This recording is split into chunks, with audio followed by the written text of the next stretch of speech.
Hey, hello. Welcome to a special bonus episode of the People We Love podcast. I am Adam Choate. What's up? So yeah, it's true. I do not have a guest for this week's episode. Don't hate me. That said, I have so many great guests booked and coming up later this month and into November, and I'm super excited about all of them. But I wanted to put out something for you guys this week. Some kind of solo cast bonus episode. I guess this is more of a replacement episode than a bonus episode, but whatever. I wanted to give you guys something. So I got to thinking. I've just been so inspired by every single one of my guests and the stories they've told me, and by the people they love. I haven't been just inspired by these first 41 episodes. I've learned from my guests. If not learning all the time, I've certainly been reminded by them about what's really important in this world, in our lives, careers, and in our relationships with each other. So what I'm going to do for this short bonus episode is go through every single one of my guests and tell you a thing or two about them and the people they love, and something about the conversation that inspired me. So let's just get started. Episode number 1, my grandmother, Lottie Robinson. She talked about her 7-decade relationship and marriage with my grandfather, Sam Robinson. Thinking more about her in that episode now, how about work, family, fun balance? The idea and importance of living a full life. This is really what she reminded me of. Next episode, Lauren Blair Donovan. She talked about her dad, Hardy. Just the way she talked about New Hope, Pennsylvania, and how eclectic that place is, makes me think about how many interesting places are out there that I haven't seen. The importance of being open to new worlds. Joshua Charisma loves Will Smith and The Fresh Prince of Bel-Air, and this just reminds me of the impact art, media, and culture has on us, especially as we're kids growing up. Joshua was really able to relate to Will Smith, and for me, I'd be lying to say I didn't learn some valuable life lessons from sitcoms as a kid myself. Jason Cian, he talked about his teaching mentor, KT, and KT once told a story to her class that showed a lot of vulnerability, and it got the rambunctious kids' attentions and respect and better behavior out of them. I think there's a lot to learn with that one. Celia Bonaducci, she talked about her father, screenwriter and producer Joseph Bonaducci, just how passionate he was about writing and how dedicated he was to his craft. And that's really admirable. And her mom was that way too. Sean Sherrod, how about love for both art and the artist? Borderline unconditional when it comes to his love for Van Halen's music and for their drummer, Alex Van Halen. That kind of passion, I think, really is what keeps us going. Brian L. Tan, he talked about his friend and business mentor, Brad Hall, just the value of knowledge, and not just knowledge that you can apply to your life to better yourself, knowledge and friendship. That's what came out of that episode. Risto Miettinen, from Finland originally, and now in LA, he talked about his experience living in Zambia during his adolescence and the people he met there. I mean, this was really about him being able to adapt. Sometimes in our lives, we all get thrown in the deep end, and it's just sink or swim. And that's the story I got from Risto. JJ Tyson, he talked about satirist and genius Tom Lehrer. And this one was really about the importance of pushing boundaries. But maybe it's not just about pushing boundaries. I think JJ and Tom Lehrer like pushing their own boundaries, and maybe that's what's most important. Poet Justin Credible, he talked about his friend Madonna Shirandami, and like my grandmother, I mean, this one was just about the idea of living life to the fullest. Wheelchair-bound all his life, this guy hasn't let any of life's setbacks stop him from pursuing what he wants to pursue. The dude does his thing. Karen Happel talked about her professor, Dr. Peter Gershon's influence on her. And this was really a reminder that friendship can take many forms, and the value of lifelong friendships, and valuing friends that go the extra mile. India Pearl, how about just joy and delight? She loves Jim Carrey and his work, and I always have too. I tend to laugh out loud more at live performances than things on screen, but Jim Carrey, that dude just makes me laugh out loud. This is about the importance of laughter, joy, delight, and adults tend to lose sight of those things probably too often. I don't know. Anyway, Sam Sabora talked about his mom, Ilham O'Neill, and she raised a good guy. What I learned from him was the importance of treating people with respect and friendliness, whether it's somebody you don't know while you're working at the Gap, asking you for help, or an A-list celebrity when they come into the store. Cesar Zuniga talked about the love he has for his family and the hard 25 years he spent in prison for a crime he didn't commit. But Cesar, not living a noble life at the time, eventually came to realize in prison that that's exactly where he needed to be. But man, the ability to look at yourself in the mirror and change. Maybe more of us can do that and just become better people. J.P. Brown loves Patton Oswalt, and I love J.P.'s wonderment when it comes to the world around us. We had some great conversations about technology and the future of humanity, and I think we both share an almost childlike curiosity of the world. And I think that's good. Sean Will, he talked about his mom, Monique. So appreciation for moms. The good moms. The soccer moms, the baseball moms, the band geek moms, and of course, the DJ moms. Gregor Collins talked about his friendship with Holocaust survivor Maria Altman and how he was her caregiver. She literally expanded his capability to give and receive love. What else is there to say? Christy Brannon talked about Mark Maron's creative impact on her. And this gets me thinking about how we're all on a creative journey. I remember Christy telling me how she was trying to push herself as a stand-up comic more, to be more vulnerable, to be truly herself on stage. And I admire that mindset. Ina Romeo talked about her parents and her tough upbringing in Detroit.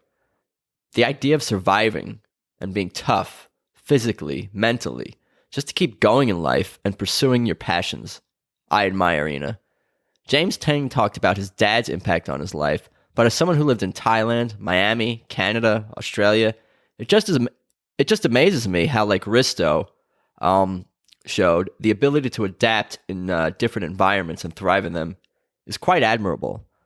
Pied Pun talked about his love for my also favorite guitarist, Derek Trucks. There's so many directions I could go with this.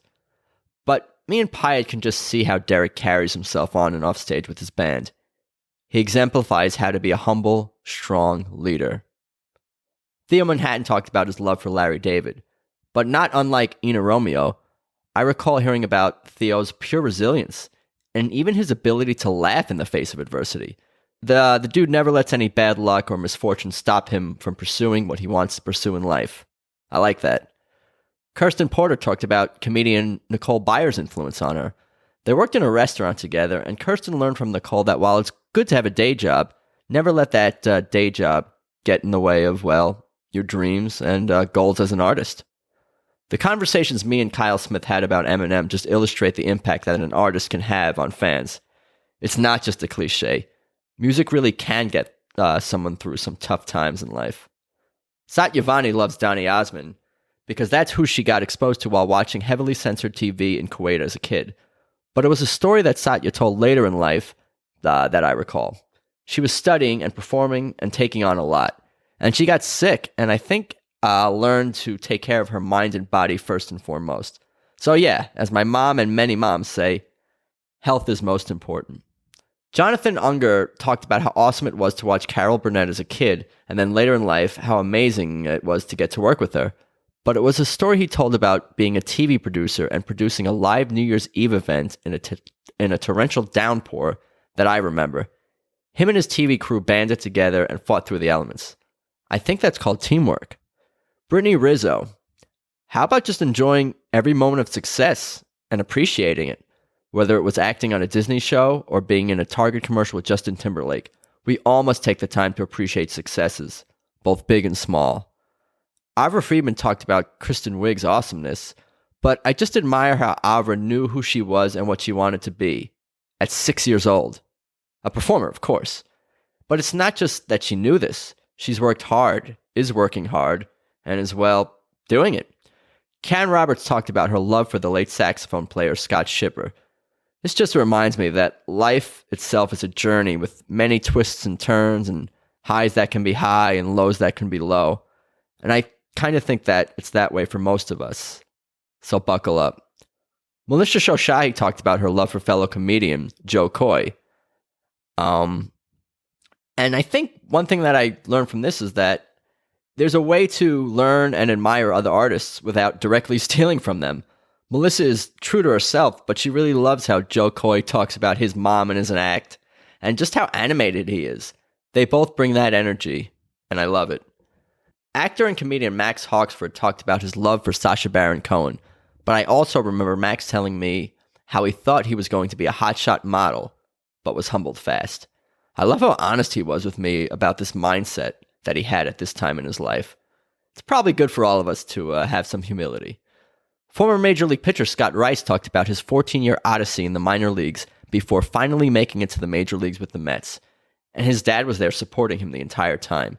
Scott never gave up, always dug deeper, always found a way to try harder and be more resourceful.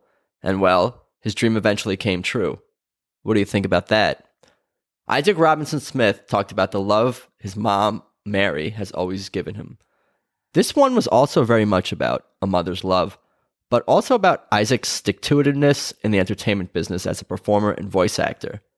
That dude works hard. Musician Myra Flynn talked about Erykah Badu's impact on her, but I truly admire Myra's DIY style, and she reminds me to appreciate every single listener of this podcast. She's super talented, but super humble too, and treats her fans right. And that's important. Kristen Lucas talked about her mom Rhonda and their special relationship. Sure, they had fights when Kristen was a teen, but while I don't know her well, Kristen just seems like such an upbeat and positive person to me. And that's awesome. That's what I'm trying to be. I try. And Joshua Mesnick talked about his very special relationship he had with his grandmother, Sue Smith. But it was something Joshua said to me about his acting career that also caught my attention. It's been his willingness to start at the bottom that has really opened doors for him. That's what he said.